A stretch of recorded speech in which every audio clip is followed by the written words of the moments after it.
Então, beleza. Vamos entender o que é a tarefa de classificação, para ficar menos abstrato, né?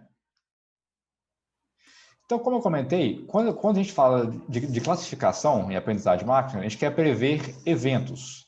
Por exemplo, dadas as características desse cliente, ele compra ou não compra tal produto comigo? Por exemplo, se eu tenho um e-commerce, né? Um cliente visitou meu site. E aí? Né? Ele é um potencial cliente ou não é? Dadas as características dele, né? Quais características? Aí, por exemplo, pode botar idade, localização, hora que ele entrou, enfim.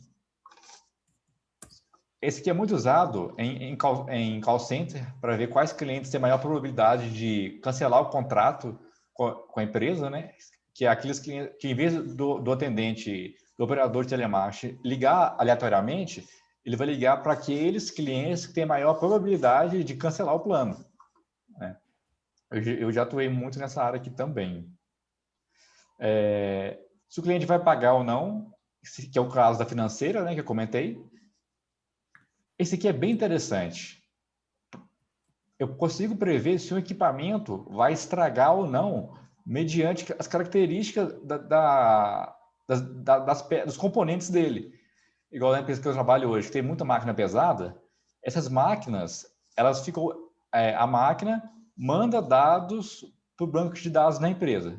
Que dados? Dados de telemetria, que ela vai coletando dos equipamentos, de segundo em segundo. Né? Aqui, eu consigo acessar o banco de dados e ver onde que teve falhas. Então, eu tenho várias linhas, né, na minha base de dados. Nas colunas, eu tenho as variáveis, que são as variáveis que o sistema de telemetria me entrega. E aqui eu tenho o rótulo, que é o Y, né? Que dada as medições, a máquina quebrou. Dada essas medições, não quebrou. E assim sucessivamente. Então, a gente consegue prever com antecedência, né, estimar a probabilidade de um equipamento quebrar. Então, isso para a machine learning, para quem trabalha com manutenção de equipamentos, é bem interessante. Aqui, no recursos humanos, já é muito usado, eu já atuei muito nessa parte também, de People Analytics, onde a gente usa algoritmos de machine learning para indicar se deve contratar ou não contratar um funcionário. Já atuei bastante demanda desse tipo. Então, é interessante que teve uma empresa que eu trabalhei que o algoritmo tinha que... Qual que era o processo?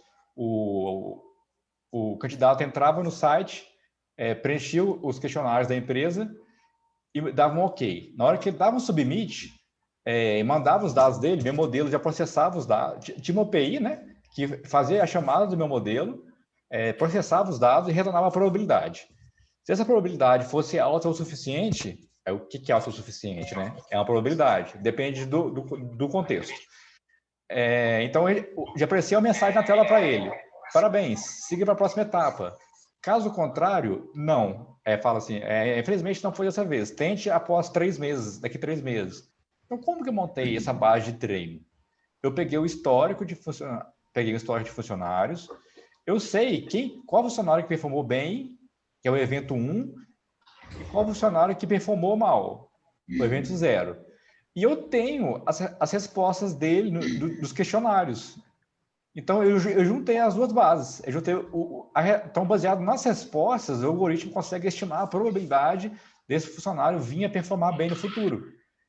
Né? Então, e não só performar bem ou performar mal. Também pode classificar ele em várias classes. Por exemplo, performar super bem, performar médio, performar ruim. Pode ser várias classes. Eu já trabalhei com 4 classes aqui em recursos humanos.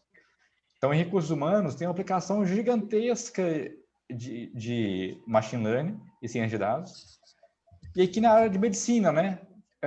Baseada, por exemplo, numa imagem, o algoritmo consegue classificar se aquele tumor é benigno ou maligno. Enfim. Então, aqui, se a gente for reparar, é sempre 2 classes, né? É 0 ou 1. 1 compra, 0 não compra. 1 cancela, 0 não cancela. Geralmente, a gente chama a variável de interesse de 1. Ou seja, aquilo que a gente quer prever, a gente chama de 1. Se eu quero prever qual cliente vai comprar, então 1 é o compra e 0 é o não compra. Só que na prática, igual eu comentei, existem casos que a gente quer prever mais de 2 classes. Então, aí já não vai ser mais classificação binária, vai ser uma classificação multiclasse. Que um exemplo disso é esse do RH, né, que eu tinha que prever em 4 classes o candidato, baseado na performance histórica dos que já estavam na empresa. Um outro exemplo é aquele dataset que nós vimos na aula anterior, do íris, que a gente tinha que classificar a íris em 3 espécies, né? Setosa, versicolor e virgínica. Por exemplo, eu posso, por exemplo, predizer a performance de um vendedor. Antes do vendedor ser contratado, eu já posso prever se ele vai ter uma performance ruim, média ou boa, por exemplo. E outra possibilidade também é o reconhecimento de objetos em imagens, né? Que a gente vê uma imagem lotada de objetos. Por exemplo, ter vários cachorrinhos em lugares distintos da imagem, né? Aí identifica a raça do cachorro 1, a raça do cachorro 2, enfim. Então, são várias classes que o algoritmo tem que reconhecer. Então, enfim, é só algumas nomenclaturas técnicas mesmo, para a gente saber que existe. Mas, na prática, acaba que a gente fica muito aqui mesmo, na classificação binária. Então, o que é interessante? As variáveis preditoras, elas têm que separar bem os eventos que a gente quer prever. Então, aqui o que eu fiz? Eu agrupei, peguei o íris da dataset, né? Apliquei a componente principal, aquele algoritmo da PCA, para reduzir a dimensão dos dados. Nós tínhamos 4 variáveis preditoras. Então, eu reduzia 4 dimensões para 2 e plotei nesse gráfico aqui. Então, a gente vê que separa bem, ó. A cetosa está aqui de pontinho vermelho. Olha, qual que seria um cenário ruim? Isso aqui, ó. A versicóloga está bem misturada com a virgínica.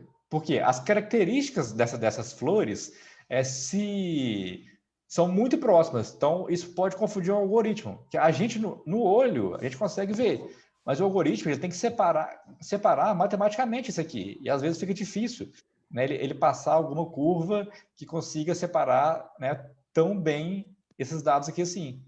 Então, ó, quando for cetosa, o algoritmo vai acertar claramente, porque ela é uma mistura. Já quando for versicolor e virgínica, ele pode confundir. Né? Tem essa área aqui que ele pode confundir. Enfim, então é sempre interessante a gente ver o quão bem nossas variáveis preditoras separam as classes que a gente quer prever. Né? Se não separar bem, se tivesse tudo embolado aqui, a gente teria que procurar novas variáveis. Então, né, na literatura, como eu comentei com vocês, na prática, né, a gente não implementa a parte matemática dos algoritmos, a gente só chama eles. Então, nós temos vários algoritmos na literatura. Nós temos Naive Bayes, nós temos o Random Forest, nós temos a árvore de decisão, nós temos o SVM, o KNN, e aí, né? Qual algoritmo desses aqui a gente usa? Qual que é o melhor? Então, aí que tá. Por isso que chama ciência de dados, né? Ciência é experimentação. Então, eu tenho que não ter o melhor algoritmo. Eu tenho que ir testando e ver. Eu vou rodar o algoritmo, vou rodar vários algoritmos e vou comparar a acurácia deles. Para a gente ver. Aquele que performar melhor, eu uso. Por experiência prática, a gente já sabe, mais ou menos. O Random Forest é um algoritmo muito robusto. Costuma performar bem. O suporte Vector Machines é muito robusto também, performa bem, mas a matemática dele é muito complexa, para a gente passar aqui rapidamente. Então, aqui no curso, a gente vai aprender a árvore de decisão, que ela é bem intuitiva de interpretar. Nós vamos aprender o Random Forest, nós vamos aprender o KNN também. Então, a gente já vai sair desse curso com uma bagagem, né, de 3 algoritmos para a gente conseguir utilizar. Beleza, então. Então, nesse primeiro módulo, nós vimos o que é a tarefa de classificação, né? Que é quando a gente quer prever um evento, seja binário ou seja de multiclasses, e nós vimos que não existe uma regra absoluta em relação aos algoritmos, né? A gente tem que ir testando mesmo e depois comparar aquele que apresenta a maior taxa de acerto. Dúvidas aqui? E já são vários conceitos novos, né? De repente, pode ser que surjam algumas dúvidas. Qualquer coisa eu vou passando. Aí, se vocês forem lembrando, a gente volta. É tranquilo também. Pessoal, eu tô assumindo que ninguém tem dúvida, viu? Porque Por aqui. ninguém perguntou nada, tá tudo caladinho. Por aqui tá tranquilo. Tranquilo. Ah lá, uma pergunta. Oi. Opa, no chat tem lá. Ah, a Rafaela perguntou. Boa pergunta, Rafael. É muito similar mesmo. A gente vai ver aqui no curso tanto o KNN quanto o K-Means. Aí o K-Means é no penúltimo capítulo, que a gente vai ver, a nossa penúltima aula, que é a aula de cluster, de aprendizado não supervisionado. Aí eu vou explicar direitinho o K-Means. Aí, quando eu explicar o K-Means, você já vai ter aprendido o KNN. Aí você vai ver o tanto que eles são semelhantes. É isso aí. Acho a pergunta. E tinha uma outra pergunta, né? Era do Alan, eu acho. Não era minha, não. Ah, ué. Ah, então beleza. Então, qualquer coisa é só perguntar que a gente volta. Tá tranquilo, a gente está com tempo ainda.